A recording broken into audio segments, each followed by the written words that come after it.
প্রিয় শিক্ষার্থী বন্ধুরা, আসসালামু আলাইকুম। আশা করি সবাই ভালো আছেন। আজ আমরা ট্যাক্সেশন ইন বাংলাদেশ বা বাংলাদেশ করবিধি বইয়ের কোম্পানির কর নির্ধারণ চ্যাপ্টার থেকে একটি অঙ্ক সমাধান করার চেষ্টা করব। আশা করি সবাই সাথে থাকবেন।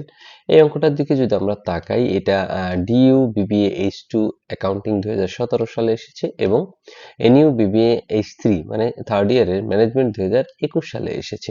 এই অঙ্কগুলোর প্যাটার্ন একই রকম। আপনারা যদি 2-3টা অঙ্ক খুব ভালো করে প্র্যাকটিস করেন, তাহলে এই অঙ্কগুলো খুব সহজেই শিখতে পারবেন। তো এই অঙ্কটার মূল থিমটা কি? এই অঙ্কের মূল থিমটা হচ্ছে আপনি একটা কোম্পানি লাভ লোকসান হিসাব দিয়েছে এবং আপনি সেটা আপনার কোম্পানির নিয়ম অনুযায়ী তৈরি করেছেন, কিন্তু সরকারের নিয়ম অনুযায়ী এমন কিছু খরচ আপনি দেখাইছেন যেটার কোনো অনুমোদন ছিল না। সেই অনুমোদন যেগুলো ছিল না সেগুলোকে আমাদের নতুন করে যোগ করতে হয়। সেটা হচ্ছে সরকারি নিয়ম অনুযায়ী। তো এই অঙ্কটা করার ক্ষেত্রে আমরা যদি অঙ্কটা পড়ি যে 2024 সালের 30শে জুন তারিখে সমাপ্ত বছরের জন্য মূল কোম্পানি লিমিটেডের লাভ লোকসান হিসাব নিম্নে দেওয়া হলো। একটা লাভ লোকসান হিসাব দেওয়া আছে, অবশ্যই কোম্পানির নিয়ম অনুযায়ী এটা দেওয়া আছে এবং অন্যান্য কিছু তথ্যাবলী দেওয়া আছে। যদি আমরা ঘ নাম্বার তথ্যাবলীটা একটু পড়ি, যে সাধারণ খরচের মধ্যে 60,000 টাকা প্রাথমিক খরচ অন্তর্ভুক্ত রয়েছে। মূল কোম্পানি লিমিটেড পরিশোধিত মূলধনের 20% শেয়ার হচ্ছে আইপিওর মাধ্যমে হস্তান্তর করে। এই শেয়ারটা খুবই গুরুত্বপূর্ণ, কারণ 10% এর নিচে হলে আমাদের অঙ্কের রেজাল্ট এক ধরনের হয় এবং 10% এর উপরে গেলে আমাদের রেজাল্ট হচ্ছে আরেক ধরনের হয়। সেটা হচ্ছে 22.5% এবং 20%, সেটা আমরা অঙ্ক করার ক্ষেত্রে ভালো করে বুঝবো। এ বলছে কোম্পানির মোট আয় ও কর দায় নির্ণয় করো। আমাদের আসলে এখান থেকে মোট আয় এবং কর দায় নির্ণয় করতে বলে, এর বাইরে আর কিছু বলে না। তো আমরা প্রথমে একটা ছক কাটলাম। প্রথমে আমরা যদি দেখি করদাতাকে, করদাতা হচ্ছে মূল কোম্পানি, কারণ মূল কোম্পানির নাম এখানে দেওয়া আছে এবং করবর্ষ কত 24-25 হবে, কারণ 24 সালের 30শে জুন যেহেতু বলছে, তাহলে করবর্ষ 24-25 এবং এর এক বছর কম হচ্ছে আয় বর্ষ। তাহলে আমরা লিখলাম মোট আয় নির্ণয় এবং মোট ছক কাটলাম। তো প্রথমে আমরা নিব হচ্ছে লাভ লোকসান হিসাব অনুযায়ী নিট লাভ। নিট লাভটা আমরা কোথায় পাবো? আমরা যদি অঙ্কের লাভ লোকসান হিসেবে দেখি, একদম নিচের দিকে যদি দেখেন যে বাম পাশে নিট লাভ আছে কত, 4 লাখ টাকা। তাহলে আমরা 4 লাখ টাকা নিলাম, যে লাভ লোকসান হিসাব অনুযায়ী নিট লাভ 4 লাখ টাকা। এরপর আমরা কি করব? আমরা শুরুতেই বলেছিলাম যে খরচের অনুমোদন নাই সেটা আপনি খরচ হিসেবে দেখাইছেন, ঠিক আছে? আপনার আয় কমাই দেওয়ার জন্য, কিন্তু সেই খরচগুলোকে এখন আমরা কি করব? যোগ করব, যেগুলোর অনুমোদন ছিল না।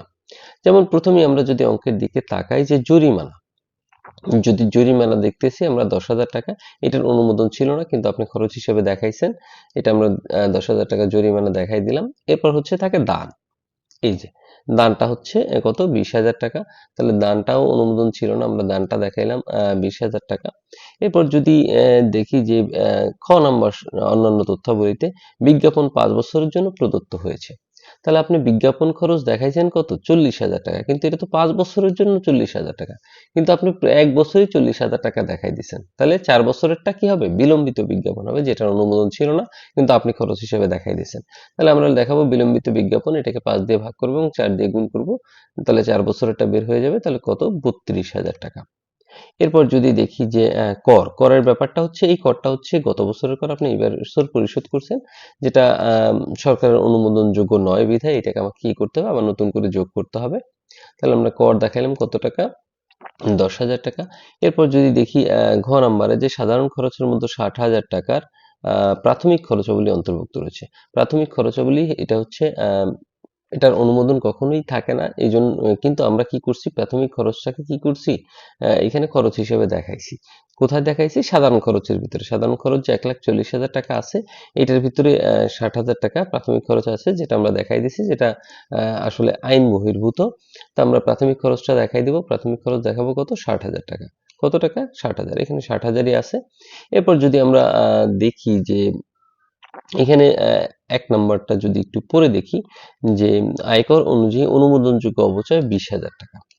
আয়কর আইন অনুযায়ী আপনি 20,000 টাকা পর্যন্ত অবচয় দেখাইতে পারবেন, কিন্তু আপনি দেখাইছেন কত? আপনি দেখাইছেন 80,000 টাকা, যেটা অবশ্যই আইন বহির্ভূত। আপনি 60,000 টাকা বেশি দেখাইছেন, তাহলে এই 60,000 টাকা কি করতে হবে? আমার নতুন করে যোগ করতে হবে। তাহলে অবচয় 80,000 মাইনাস 20,000 কত হয়? 60,000 টাকা। তাহলে আসলে এখানে যতগুলা দেওয়া ছিল অনুমোদন ছিল না, তারপরে আমরা দেখাইছি, এগুলো নতুন করে আবার আমরা যোগ করছি। তাহলে যোগ করার পর হয় 1,92,000 টাকা। তাহলে 4 লাখের সাথে যদি আমরা 1,92,000 যোগ করি, 5,92,000 টাকা হয়। এরপর এখান থেকে আমাদের বাদ দিতে হবে অব্যবসায়ী আয়সমূহ। অব্যবসায়ী আয় বলতে কোনটা বোঝায়? আপনি এই প্রতিষ্ঠান পরিচালনা করতেছেন অবশ্যই কোনো উদ্দেশ্য অনুযায়ী, কিন্তু এই প্রতিষ্ঠান ছাড়াও আপনি বিভিন্ন জায়গায় বিনিয়োগ করেছেন, যেখান থেকে আপনার অব্যবসায়ী মানে ব্যবসায়ী না, এই যে ব্যবসা করতেছেন এই ব্যবসায়ী না, একটা অব্যবসায়ী আয় আসে, এই আয়গুলো আমাদের এখন কি করতে হবে, যোগ বা বাদ দিতে হবে। তো প্রথমে যদি আমরা দেখি সরকারি সিকিউরিটি সুদ, আপনি সিকিউরিটি কিনেছেন 1,20,000 টাকা, যেটা এই প্রতিষ্ঠানের আয় না, কিন্তু আপনি অন্যান্য খাতে বিনিয়োগ করে এই আয়টা করেছেন, এটি অব্যবসায়ী আয়, মানে ব্যবসার সাথে সম্পর্কিত না। তাহলে কত টাকা ছিল? 1,20,000 টাকা। আমরা দেখাই দিলাম 1,20,000 টাকা। এরপর যদি দেখি শেয়ার অধিহার, শেয়ার অধিহার একটা দায়, সেটাকে আপনি আয় হিসাবে দেখাইছেন, যেটা অবশ্যই সরকারি আইন অনুযায়ী না। তো সরকারি শেয়ার অধিহারটা আমরা দেখাবো কত টাকা, 60,000 টাকা। তারপর লভ্যাংশ আছে, লভ্যাংশ মানে অন্যান্য প্রতিষ্ঠানে আপনি বিনিয়োগ করছে, সেটা থেকে লাভ এসেছে, সেটা কত, 1,00,000 টাকা, যেটার অনুমোদন থাকে না, বাট্টার অনুমোদন থাকে, অন্যান্য আয়ের অনুমোদন থাকে। তাহলে আমরা এই সবগুলাকে বাদ যদি যোগ করি তাহলে 2,80,000 হয়। 2,80,000 যদি বাদ দিই তাহলে আমাদের আসে ব্যবসা হতে হয়, এটাই আমার আসলে মূলত লাগে। তাহলে ব্যবসা হতে হয় 3,12,000 টাকা। এখন এই যে অবশ্যই আয়সমূহ আমরা বাদ দিলাম, এগুলো আবার নতুন করে কি করতে হবে, যোগ দিতে হবে। কেন যোগ দিব? কারণ আমাদের একবার বাদ দেওয়ার পরে হচ্ছে আমাদের ব্যবসা হতে আয়, এটা নির্ণয় করার প্রয়োজন ছিল। এখন নিয়ম অনুযায়ী আমাদের এগুলোকে কি করতে হবে, যোগ করতে হবে। এখন যোগ করার সময় আবার হচ্ছে মোটাঙ্কিতকরণ করে লিখতে হবে। তাহলে সরকারি সিকিউরিটির সুদ আমরা জানি 5% মোটাঙ্কিতকরণ করতে হয়। তাহলে 1,20,000 যদি আমরা 5% মোটাঙ্কিতকরণ করি, উপরে 100 নিচে 95 দিয়ে ভাগ দিলেই হয়ে যাবে 1,26,316। আর শেয়ার অধিহার যেহেতু একটা দায়, এটা আমরা আয় হিসাবে দেখাইছিলাম, এটা একবার দেখেছি, পরবর্তীতে আর দেখানোর প্রয়োজন হয় না, তাই এটা আর দেখাবো না। এবার লভ্যাংশ হচ্ছে 20% মোটাঙ্কিতকরণ করতে হয়। তাহলে 1,00,000 টাকার হচ্ছে 20% করলে উপরে 100 নিচে 80 দিয়ে ভাগ দিলেই হচ্ছে মোটাঙ্কিতকরণ হয়ে গেল।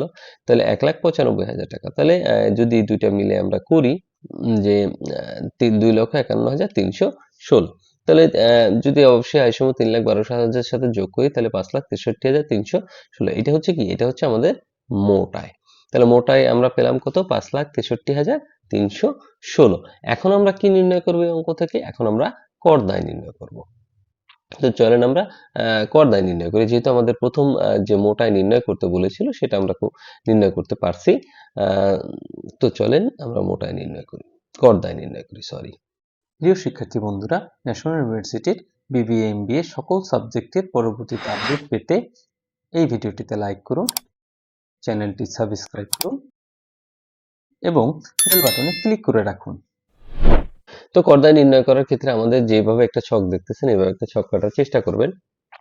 তো প্রথমে আমরা ব্যবসা হতে হয়, ব্যবসা হতে হয় আমার কত ছিল, 3,12,000। এটার উপর কয় পার্সেন্ট নিব, 20% নিব। কেন 20% নিব? তো আমরা প্রথমেই হচ্ছে ব্যবসা হতে আয়ের উপর 3,12,000 টাকা যেটা আছে, সেটার উপর কত পার্সেন্ট নিব, সেটার উপর নিব হচ্ছে 20%। কেন 20% নিব? কারণ আমাদের বলছিল যে মূল কোম্পানি তার পরিশোধিত মূলধনের 20% শেয়ার আইপিওর মাধ্যমে হস্তান্তর করে। এখানে আমরা আগেও আলোচনা করেছি যে 10%-এর উপরে থাকলেই সেটা হচ্ছে কি 20% হবে।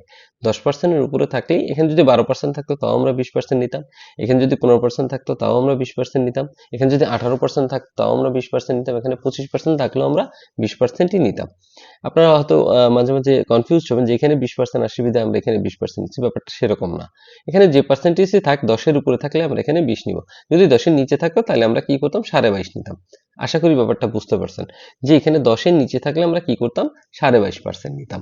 তো ব্যবসা হতে হয় 3,12,000, এই যে আমরা এখানে পেয়েছি 3,12,000, এটার কত পার্সেন্ট নিব, 20%। তাহলে 20% নিলে হয় 62,400। এরপর আর্থিক পরিসম্পদ হতে আয়ের উপর নিয়মিত কর দেয়। আর্থিক পরিসম্পদ আয় হচ্ছে কয়টা, এই যে দুইটা, সরকারি সিকিউরিটি আর লভ্যাংশ।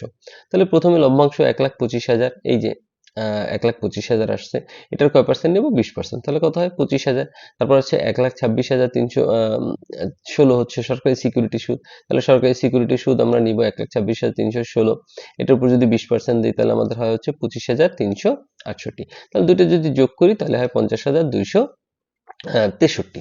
তাহলে এখন আমরা কি করব, এটা নিয়মিত কর দায় নির্ণয় করলাম। এখন ন্যূনতম কর দায়, যে যেটা আমরা দিছি, মানে আর্থিক পরিসম্পদের ন্যূনতম কর দায়, এটা আমার এখান থেকে বাদ দিতে হবে। তো বাদ দেব না, দুইটা আমরা লিখবো।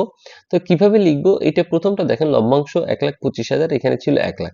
যদি আপনারা 1,25,000 থেকে 1,00,000 মাইনাস দেন তাহলে 25,000 হয়। আবার 1,26,000 থেকে 316 থেকে যদি 1,20,000 বাদ দেন তাহলে 6,316 হয়। তাহলে আগের 25,000 আর এই নতুন হচ্ছে 6,316, এই দুটাকে যোগ করলে হয় 31,233। আপনারা এইভাবেও করতে পারেন, আবার এখানে যেভাবে দেওয়া আছে সেভাবেও করতে পারেন। এখানে বলছে 1,25,000 উপর কয় পার্সেন্ট? 20%। এই যে আমরা 20% মোটাঙ্কিতকরণ করেছি, এবং 1,26,316 উপর 5%, এখানে 5% মোটাঙ্কিতকরণ করেছি।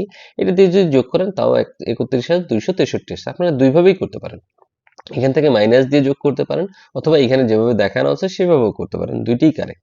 তাহলে আমরা দেখব হচ্ছে ক ও খ এর মধ্যে যেটি বড়। তাহলে বড় কোনটা? উপরে 50,263 বড়, তাহলে আমরা 50,263 এখানে লিখলাম। এবং তাহলে 62,400 আর 50,263 যদি যোগ করি তাহলে 1,09,24 হয়। তো এই দুইটাকে যদি আমরা যোগ করি তাহলে মোট কর দায় হয়। কি বলেছি? মোট কর দায়।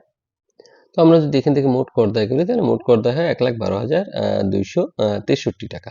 এখন এখান থেকে আমাদের কি বাদ দিতে হবে? উচ্চ কর কর্তন। উচ্চ কর কর্তন কোনটা? এই যে আমরা বেশি বেশি নিয়েছি, মানে 1,26,316, 1,20,000, এটা থেকে মাইনাস করলে যে 6,000 হয়, তারপর 6,316 হয়, তারপর 1,25,000 থেকে 1,00,000 বাদ দিলে যে 25,000 হয়, সেটাই হচ্ছে আসলে উচ্চ কর কর্তন। তাহলে লভ্যাংশের উপর 1,25,000 টাকা উচ্চ কর কর্তন হয়, এবং সরকারি সিকিউরিটি সুদ দেখেন আপনারা মাইনাস করে দেখাইছে। তো 6,263 এটাও হচ্ছে উচ্চ কর কর্তন। দুটোকে যদি আমরা যোগ করি 31,263, মানে এই যে উপরে যেটা আগেই নির্ধারণ করেছিলাম আমরা, এটাই হয়। তাহলে 31,263 আমরা যদি 1,12,663 থেকে মাইনাস করি তাহলে 81,400 হয়। তাহলে এইটাই হচ্ছে আমাদের নিট প্রদেয় কর, যেটা আমাদের অঙ্কে নির্ণয় করতে বলেছিল। তাহলে নিট প্রদেয় কর আমরা সহজেই নির্ণয় করলাম, 81,400 হয়। এখন আমরা কিছু টিকা লিখে দিতে পারবেন, অবশ্যই টিকা লিখবেন, টিকা না লিখলে মার্ক কম দিবে।